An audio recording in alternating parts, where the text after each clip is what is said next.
Now that President Trump is the Republican nominee for president in 2024, it's time for Republicans, including those who doubt him or even can't stand him, to get behind him.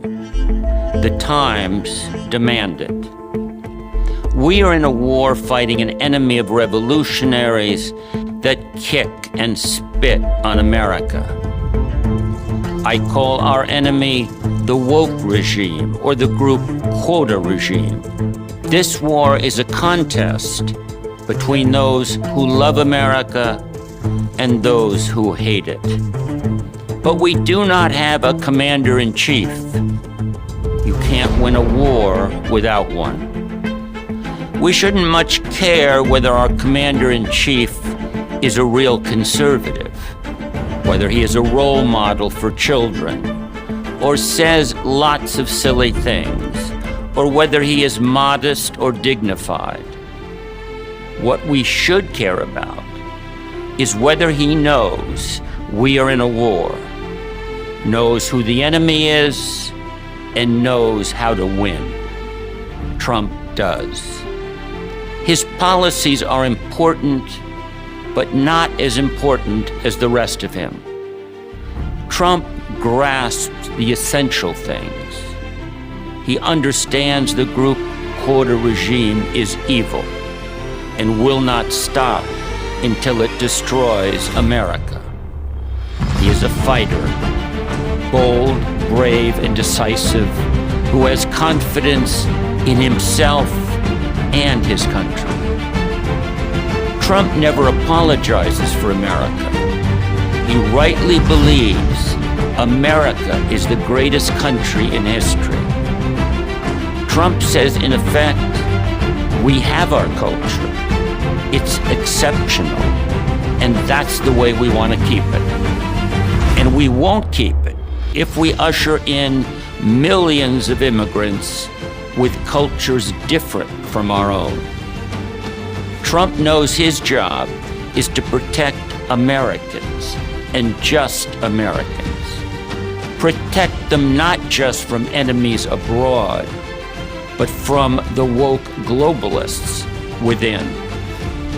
He knows that America does not need more diversity. It needs more cohesion. The woke radicals tell the Trump voters they are a threat to democracy. Think about that. They're saying you Trumpsters are a threat to democracy. The woke radicals also tell us ad nauseum that America is systemically racist. Trump knows this is deadly nonsense, and he says so. This charge of systemic racism bounces off Trump because he has no white guilt, or any guilt for that matter. Trump tells his supporters what they already know. They are not racist, and they do not have white privilege. The woke radicals shut up those who disagree. Trump will not be shut up. If they manage to put him in jail, he will still roar like a lion. The woke radicals have the moral arrogance of fanatics. Trump, God bless him, knows we are all sinners. Trump rejects the utopian fanaticism of the woke radicals. He is a businessman who takes the world on its own terms and navigates by facts and common sense.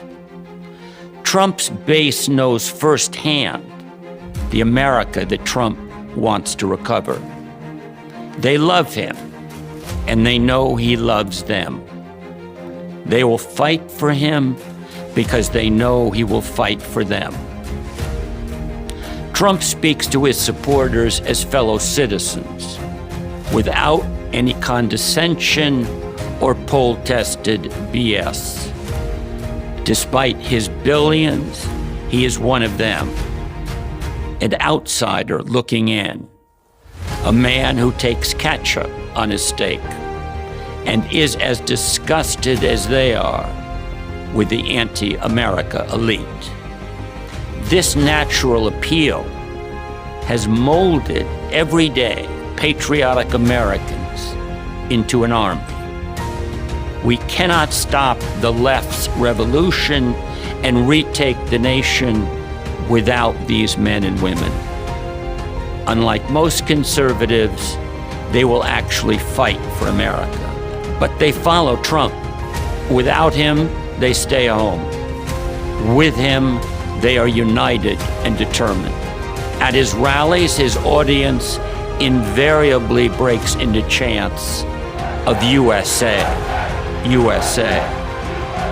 In these moments, Trump and his audience mutually pledge to each other their fidelity and their sacred honor. His enemies hate him with an indescribable fierceness. Another Hitler, they say. Elect him and he will be a dictator. We should take this hysteria as reason for hope. The America haters rightly fear that Trump and his party are on the threshold of a successful counter-revolution. Trump hates his enemies every bit as much as they hate him. His enemies are America's enemies.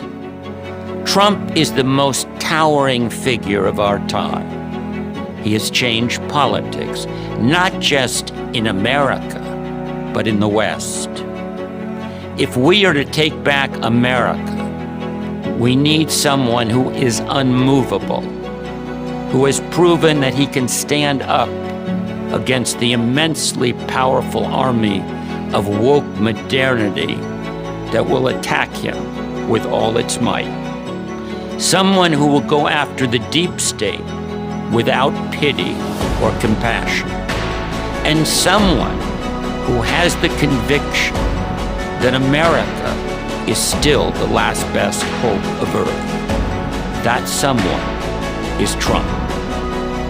Trump, the politician, came out of the blue, an unconventional commander against an unconventional enemy. Almost inconceivable as president at any other time, Trump fits this turbulent moment to a T. Is it too much to wonder whether the appearance of this most unconventional man is providential? Lincoln spoke of Americans as the almost chosen people. Trump gives us hope that the God who has never forsaken his almost chosen people will not do so now. Thank you.